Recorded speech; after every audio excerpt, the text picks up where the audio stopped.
Selamat pagi semua anak didik kami yang sudah bergabung dalam pelajaran kita hari ini.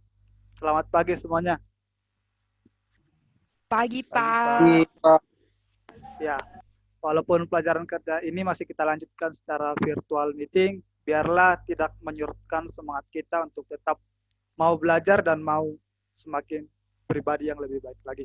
Oke, di sini kita akan belajar diferensiasi sosial. Semoga materi ini mempersiapkan kalian dalam nantinya untuk melanjutkan perguruan tinggi ya. Nah, untuk memulai sesi pembelajaran kita, mari kita berdoa. Syukur terima kasih Bapak buat setiap penyertaan-Mu di dalam hidup kami, pribadi lepas pribadi. Pada pagi hari Tuhan, kami akan memulai pembelajaran kami. Kau berkati anak didik kami semua, dimanapun mereka berada. Kau berkati setiap pribadi, kiranya Kau berikan kebijaksanaan dan tanggung jawab bagi mereka untuk dapat mengikuti pelajaran dengan baik. Kau berkati juga hamba-Mu ini yang akan menjadi fasilitator dalam pembelajaran kali ini. Kiranya Bapak pembelajaran ini membekali kami menjadi pribadi yang lebih baik lagi. Dan hanya untuk memuliakan nama-Mu. Hanya dalam anak Tuhan Yesus Kristus kami berdoa dan mengucap syukur. Amin. Oke. Nah, di sini kita akan belajar diferensiasi sosial. Namun sebelum itu Bapak akan mengecek kehadiran kalian satu persatu. Saat Bapak panggil namanya, silakan katakan hadir ya. Yang pertama, Eros Santos William Bongga. Hadir, Pak. Ya. Yang selanjutnya, Jovan Huai. Hadir, Jovan? Hadir, Pak. Hadir, Pak. Selanjutnya, Teofani Friskila. Hadir, Pak. Oke, karena semua telah hadir, kita masuk dalam materi. Nah, materi pembelajaran kali ini kita mempunyai tujuan pembelajaran. Apa yang menjadi tujuan kita dalam pembelajaran hari ini? Yang pertama itu, siswa mampu mendeskripsikan diferensiasi sosial secara lisan saat kelas sinkronus. Kemudian, siswa mampu mengidentifikasi macam-macam diferensiasi sosial di tengah masyarakat melalui lembar kerja siswa. Nah, dan yang terakhir, siswa mampu memahami dampak diferensiasi sosial di tengah kehidupan bermasyarakat melalui lembar kerja siswa. Nah, ini adalah ketiga hal yang akan kita capai dalam pembelajaran kita pagi hari ini. Oke, kita masuk dalam materi. Nah, tadi kalian telah menonton video yang telah Bapak kirimkan tentang diferensiasi sosial. Nah, dari video tersebut, apa yang kalian dapatkan? Coba satu orang menjelaskan apa itu diferensiasi sosial. Pengertian kalian, melalui pemahaman kalian saat kelas asinkronus tadi. Silakan. Saya, Pak. Silakan, Tiffany. Menurut saya diferensiasi sosial itu adalah perbedaan antara ini, Pak. Perbedaan-perbedaan yang terjadi di dalam masyarakat seperti misalnya perbedaan suku, budaya, ras, agama seperti itu, Pak. Terima kasih, Pak. Oke, baik sekali ya apa yang sudah disampaikan Tiffany. Selanjutnya ada yang mau menambahkan jawaban dari Tiffany?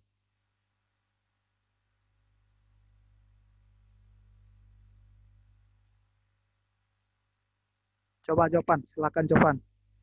Apa yang kamu pahami tentang diferensiasi sosial? Pak, suara saya kedengaran, Pak? Iya, suara kamu bagus kok. Oke. Kalau yang saya tahu dari diferensi sosial itu, sama seperti tadi yang sudah dikatakan oleh Giovanni, bahwa ada pembagian kelas dalam masyarakat, misalkan agama, suku, misalkan pembagian jenjang perkuliahan, kayak gitu, Pak. Atau pembagian kelas di SMA juga, Pak. Oh, iya. Terima kasih Jovan buat pendapatnya. Nah, mari kita lihat apa sih sebenarnya pengertian dari diferensiasi sosial itu.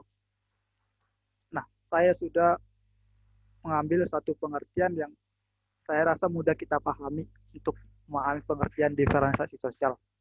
Diferensiasi sosial adalah penggolongan masyarakat berdasarkan kriteria tertentu ke dalam kelompok-kelompok secara horizontal sehingga tidak mengakibatkan tingkatan atau hierarki. Itu menurut Rahmanallah 2009. Nah, coba kita lihat ya, analoginya seperti apa yang dimaksud dengan pengertian ini. Nah, sini saya membuat sebuah kotak-kotak. Anggap saja ini sebuah kelompok, kelompok A, kelompok B, dan kelompok C. Di antara ketiga kelompok itu memiliki perbedaan satu sama lain. Sekat-sekat ini anggap saja ini sebagai suatu perbedaan. Nah, apa sih yang dimaksud dengan horizontal? Ini yang dikatakan dengan horizontal. Mereka dibagi dalam kelompok, tetapi secara horizontal, tidak hierarki. Artinya tidak ada yang lebih tinggi ataupun yang lebih rendah di antara mereka. Mereka setara walaupun ada perbedaan. Nah, coba kita lihat apa sih yang menyebabkan munculnya diferensiasi sosial ini. Nah, setiap individu seperti yang kita tahu memiliki ciri yang berbeda-beda, baik fisik maupun non-fisik. Nah, ini yang mengakibatkan munculnya diferensiasi sosial. Ada 3 ciri yang berbeda dalam masyarakat kita. 1, ciri fisik, adanya perbedaan ciri fisik. Contohnya, warna kulit maupun rambut dan sebagainya. Nah, yang kemudian adanya ciri sosial yang berbeda dalam masyarakat, seperti status maupun peran dalam masyarakat. Kemudian adanya ciri budaya yang berbeda dalam masyarakat, baik masyarakat Jawa, Batak, Toraja, seperti itu. Seperti yang kita ketahui bahwa Indonesia itu sangat kaya akan budaya. Nah, kita sudah melihat bahwa adanya perbedaan-perbedaan di dalam masyarakat kita sehingga muncul yang dinamakan diferensiasi sosial. Nah, Bapak mau bertanya. Sudah kelihatan? Mengapa Allah menciptakan perbedaan? Coba kamu beri pemahaman kamu gitu. Mengapa Allah memberikan perbedaan ini kepada kita? Coba 1 atau 2 orang. Silakan.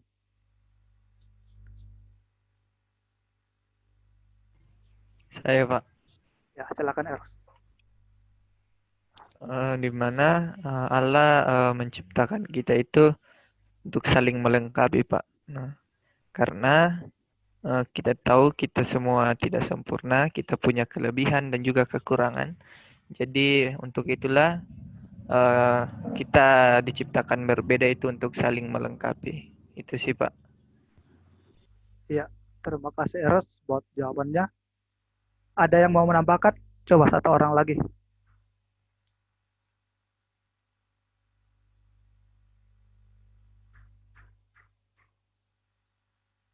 Mengapa Allah menciptakan perbedaan? Ya, siapa nih? Sama seperti jawaban Eros sih Pak. Karena Allah menciptakan kita ini unik dan Allah itu menjadikan kita kan sungguh sangat baik Pak. Jadi di tengah keunikan kita dan juga istilahnya itu akal budi yang Allah berikan itu, Allah menjadikan kita ini berbeda-beda Pak, biar supaya kita ini saling melengkapi seperti itu Pak. Terima kasih. Oh ya, terima kasih Theo buat jawabannya. Ya benar sekali ya apa yang sudah dikatakan oleh teman kalian, Theophani dan Eros. Allah menciptakan manusia itu unik, memiliki perbedaan satu sama lain. Nah, sebagai murid Kristus kita percaya bahwa perbedaan yang kita miliki ini terjadi atas seizin Allah dan di dalam rencana Allah. Pastinya yang dikatakan dalam rencana Allah memiliki tujuan baik di dalam hidup kita. Seperti itu. Nah, perbedaan ini bukan menimbulkan tingkatan seperti yang pada pengertiannya tadi. Tetapi justru perbedaan ini seperti yang dikatakan Eros tadi saling melengkapi atau menolong satu sama lain. Karena pada hakikatnya kita tahu bahwa manusia ialah makhluk sosial yang tidak bisa hidup seorang diri. Kita butuh orang lain untuk dapat membantu kita hidup secara bersosial. Nah, itulah tujuan dari mengapa Allah menciptakan perbedaan. Pada baiknya perbedaan ini kita gunakan untuk saling melengkapi, saling tolong-menolong. Bukan untuk menimbulkan tingkatan seperti itu. Nah, di dalam kelas asinkronus tadi, Bapak telah menginstruksikan untuk menonton video sekaligus merangkumnya di dalam mind map. Nah, setelah anak didik kami mengumpulkan mind map-nya, ada satu yang Bapak ambil contoh. Ya, ini punya siapa? Bisa dijelaskan apa maksud dari mind map ini?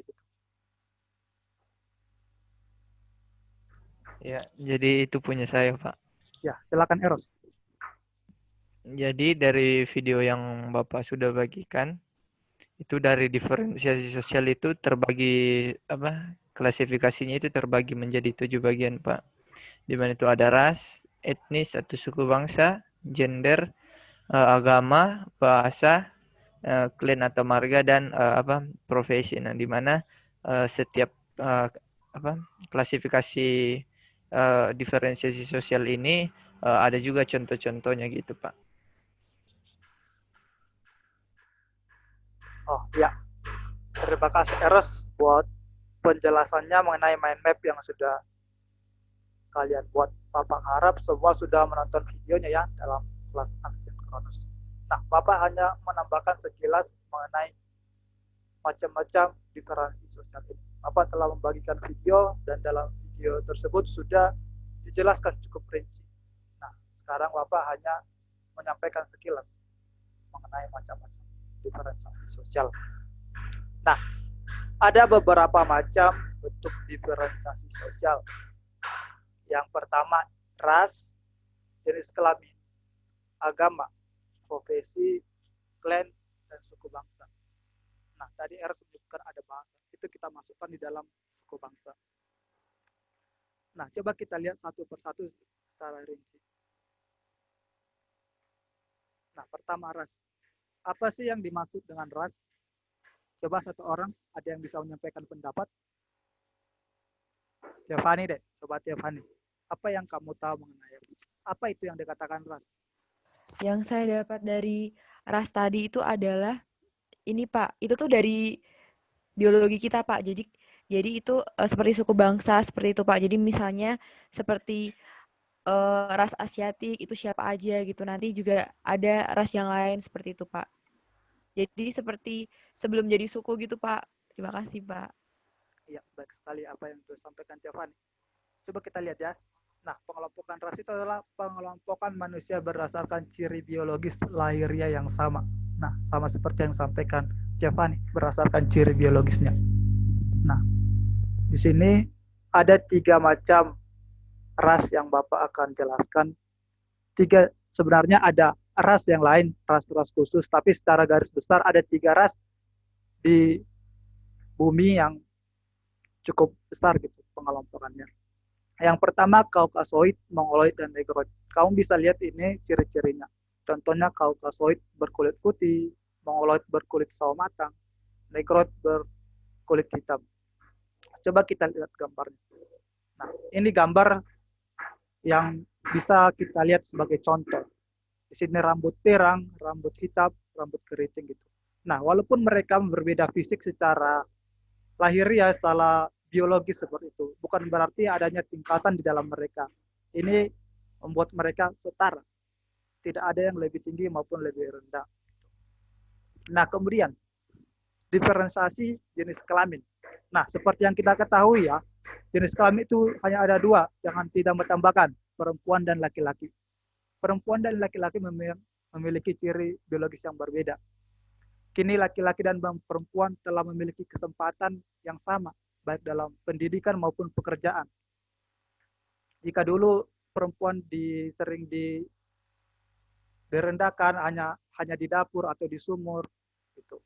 Kini perempuan sudah banyak yang menjadi wanita karir. Gitu. Walaupun mereka berbeda, kini setara, tidak ada yang lebih rendah ataupun lebih tinggi. Nah, selanjutnya diferensiasi itu menurut agama. Seperti yang diakui di Indonesia ada 6 agama ajaran. Nah, seperti yang kita ketahui, kita sendiri Kristen Protestan, kita percaya bahwa satu-satunya jalan kebenaran itu Yesus Kristus. Tetapi di balik itu kita tidak menganggap diri kita yang paling benar. Justru sebagai murid Kristus kita harus menghargai orang-orang yang masih belum percaya gitu. Saudara-saudara kita yang masih belum percaya. Kita tetap setara di masyarakat seperti itu. Nah, selanjutnya diferensiasi apa? Nah, profesi. Di dalam masyarakat ada berbagai macam profesi, memiliki keahlian yang berbeda-beda. Saya ambil contoh dokter, guru, pengacara, dan pengusaha. Seperti itu. Nah, di dalam perbedaan ini, bukan berarti dokter lebih baik atau lebih tinggi dari guru, atau sebaliknya. Mereka memiliki keahlian berbeda-beda ini untuk saling melengkapi. Kita perlu dokter, kita perlu juga guru gitu. Ini tidak membuat mereka ada yang lebih tinggi ataupun lebih rendah. Profesi ini membuat mereka saling melengkapi. Kemudian coba kita lihat dari diferensiasi klan. Apa yang dimaksud dengan klan? Itu ialah hubungan kekerabatan yang berasal dari satu nenek moyang. Di Indonesia ada 3 macam pembagian klan. Patrilineal itu yang ditarik garis keturunan dari pihak laki-laki. Contohnya, bapak nih orang Batak, Marga Togatorop. Bapak diambil Togatoropnya dari ayah. Itu dia tarik dari laki-laki. Kemudian garis keturunan berdasar pihak perempuan itu ada matrilineal disebut. Contohnya masyarakat Minangkabau. Dan yang ketiga bilateral, garis keturunan dari kedua belah pihak. Nah, sama seperti yang di atas bahwa mereka tidak lebih rendah ataupun lebih tinggi, tetap setara. Kemudian dari suku bangsa. Masyarakat Indonesia dikenal dengan kaya akan suku bangsa, bukan? Begitu juga dengan budayanya. Contohnya di sini ada masyarakat Batak, Jawa, Toraja. Sini ada Jawa dan Toraja, toh. Nah, bukan berarti perbedaan ini membuat Batak lebih baik atau dari Toraja, bukan lebih membuat Jawa lebih baik dari Batak. Mereka berbeda budaya, tetapi tetap setara di dalam masyarakat. Contohnya kita lihat Batak yang dikenal dengan logatnya yang keras, sedangkan masyarakat Jawa dikenal dengan logatnya yang halus. Tetapi bukan berarti masyarakat Jawa itu lebih tinggi derajatnya daripada masyarakat Batak. Atau karena masyarakat Batak suaranya keras, membuat masyarakat Batak lebih tinggi derajatnya dari masyarakat Jawa. Tidak ya. Ini masuk dalam diferensiasi sosial. Mereka pengelompokan secara horizontal. Nah, setelah kita lihat tuh, ada beberapa macam jenis diferensiasi sosial. Ada banyak perbedaan dah di dalam masyarakat kita. Bagaimana kamu bisa menjunjung kesetaraan ini?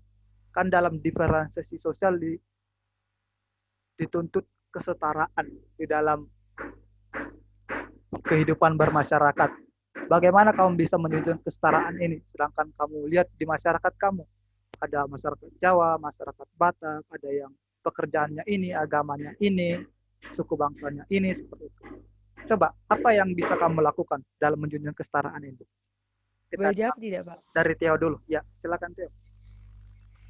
Cara kita menjunjung kesetaraan dalam perbedaan itu yang pertama, ini Pak, menumbuhkan sikap toleransi dulu Pak. Jadi dalam keluarga maupun dalam sekolah itu seperti guru mengencourage siswa-siswanya untuk supaya kita memiliki ini Pak, memiliki toleransi satu dengan lainnya gitu Bu, gitu Pak. Jadi kita tidak menganggap kalau suku bangsa kita atau mungkin agama kita ini lebih baik daripada agama atau suku bangsa orang lain. Seperti itu Pak. Terima kasih. Oke, baik sekali apa yang sudah sampaikan Theo. Mungkin ada yang menambahkan, Eros atau Jovan atau siapa? Silakan. Oke Pak, kalau misalnya saya sih lebih ke cara pandang dulu Pak, memandang manusia itu sebagai apa. Kalau misalkan kita memandang manusia derajatnya sama, pasti kita juga bisa melihat orang lain itu semuanya sama, baik suku, baik ras.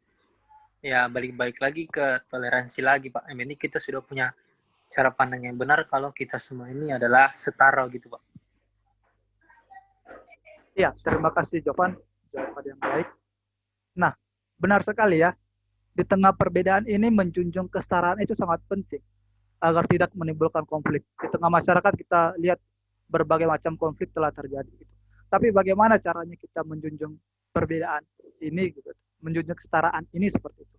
Nah, dalam Amsal 22 ayat 2 mengatakan bahwa manusia itu setara di mata Tuhan. Tidak ada yang lebih tinggi ataupun lebih rendah. Nah, untuk itu, bagaimana cara kita melihatnya? Kita harus melihat orang lain atau kelompok lain itu sebagai gambar dan rupa Allah, seperti image of God. Nah, dia orang lain itu juga mewarisi sifat-sifat Allah sama seperti saya. Seperti itu. Kita juga diciptakan oleh Allah yang sama seperti itu. Mengapa kita harus menganggap bahwa kita lebih baik seperti itu? Karena sebenarnya semua umat manusia diciptakan segambar dan serupa dengan Allah. Kita ciptakan oleh Allah yang sama. Nah, dengan kita memandang orang lain sebagai image of God, ini dapat menciptakan kesetaraan di antara kita. Seperti itu. Dengan berarti tidak akan menimbulkan konflik lagi untuk ke depan. Seperti itu ya. Konsep dasar yang perlu kita tahu bahwa orang lain itu juga image of God. Seperti itu. Dengan begitu kita akan menghargai perbedaan yang ada di antara kita dengan orang lain seperti itu. Karena memang seperti yang kita pelajari tadi, tujuan perbedaan itu baik ya, itu untuk saling melengkapi. Nah, untuk selanjutnya kita masih punya waktu sekitar 30 sampai 40 menit lagi dalam asynchronous class. Apa yang akan siswa kami kerjakan? Nah, kalian coba masuk dalam kelompok masing-masing, ada 5 kelompok, setiap kelompok 5 orang yang telah Bapak bagi untuk mengerjakan lembar kerja siswa. Yang kalian lakukan adalah coba identifikasi macam-macam diferensiasi sosial ada di sekitarmu. Contohnya ada masyarakat Jawa, masyarakat Batak, seperti itu. Nah, kemudian coba kamu lihat perbedaan di antara kelompok itu. Setelah kamu melihat perbedaannya, kamu lihat juga kesetaraan. Apa yang kesetaraan di antara kelompok-kelompok itu.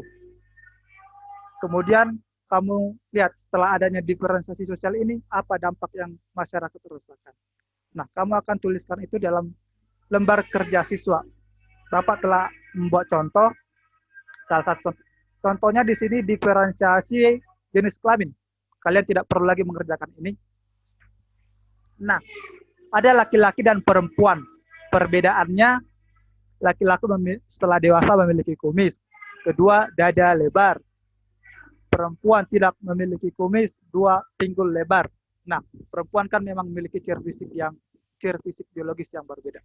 Tetapi kesetaraan mereka, laki-laki dan perempuan memiliki peluang yang sama untuk mendapat pekerjaan. Kesetaraan yang kedua, laki-laki dan perempuan memiliki kesempatan yang sama untuk memperoleh pendidikan. Nah, contohnya seperti itu. Nah, kemudian apa dampak diferensiasi sosial ini? Dampaknya, masyarakat di lingkungan sekitar saya saling menghargai antara perempuan dan laki-laki. Tidak menganggap bahwa laki-laki lebih hebat dan perempuan tidak minder dengan kemampuannya.